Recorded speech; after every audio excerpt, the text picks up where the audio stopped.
sperm is no longer coming out, but there is what's happening there. See, run up storage again, but the semen is still coming out, so there could, you know, right? So they could still come, although there's no sperm that's coming because the tubules are cut. Okay. Just to mention a few disorder more and of the male reproductive system. Impotence is inability to attain or maintain erection. Okay, and infertility. So those two sometimes it could get interrelated, mixed. Okay, infertility is low sperm count. It's supposed to be at least greater than 20 million at least. If it's lower, then that means they're not able to impregnate their wife. In the instances of these are two concerns sometimes for annulment or it's funny enough because I'm just talking to my bestie there. It was really hard, right? Annulment time. This is Philippines, so it's annulment.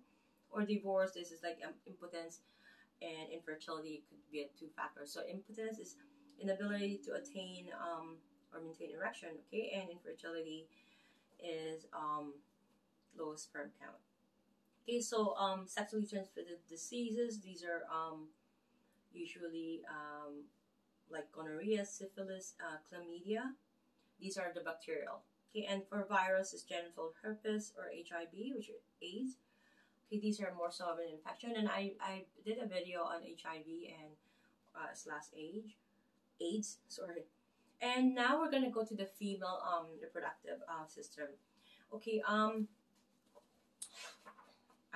gonna be showing the vulva.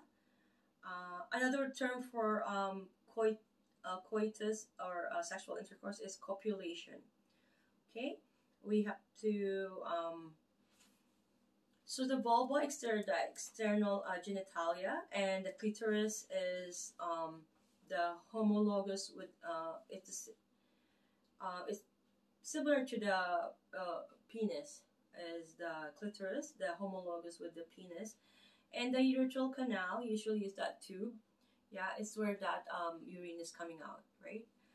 And the vaginal birth canal. See, what's the difference between male and female? They have the urine and then their semen is coming in the same, but with women there's another opening, which is the vaginal birth canal, so called, where the baby's coming out. Okay, and the purpose for this there's opening is for sexual intercourse or copulation and childbirth. Okay, so and there's a gland in the vagina. It's similar to Cowper's gland. Remember I showed you this Cowper's gland. Oh my god, 27. I have to do another, right? Okay, this one here.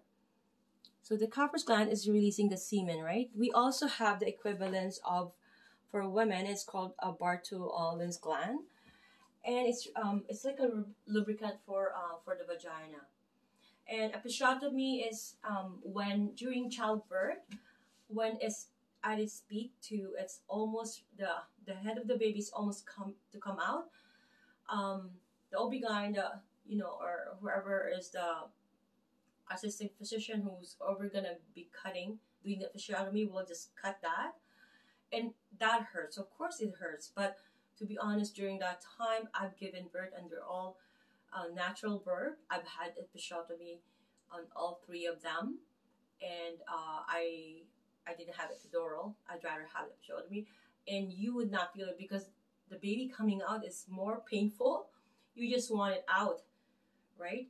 So you don't even care. It's like gate theory, right? You don't even care about other pain. Because you just focus on that pain, right? And you just want it to come out. Okay, so labia minora and labia majora. The labia majora is more so like a homologous with a scrotum. So keep that in mind, okay? There's that fallopian tubes, right? this is where the ovum usually becomes fertilized. The tubal ligation usually is to prevent pregnancy. When you hear about tubal ligation, is where the fallopian tube, that's where they will be doing the here, because what's happening is, okay, so this is the vagina, right? So this is the vagina. So the sperm or the semen of the male will come here, and it's going to travel, say perhaps there, and it will have some, not like the sperm where it has that peristaltis when, right, going to that tubules. This one here doesn't have. So it goes to the ovary, and from there it will have to go through a phase of where the follicles, right? It will go in there, and it will go in there, and it will going to try to be fertilized. This happens. This is fertilized, right? And then it will happen, and it will go back here, and it's going to either happen here into the lining, right, or here. The baby will be, or the egg will be attached here, and then it will start to grow in there. It will start to become a fetus, right? After 9 weeks, right, we call it a fetus, right? So the embryo prior to that is called, right?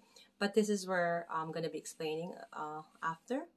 Okay, but I'm just gonna have to do another video with regards to that, because this is really too long. I'm just checking whatever I could be adding it here. Yeah, so I think we're gonna be talking about the uterus, or the womb, and then the menstrual cycle, hopefully in one video.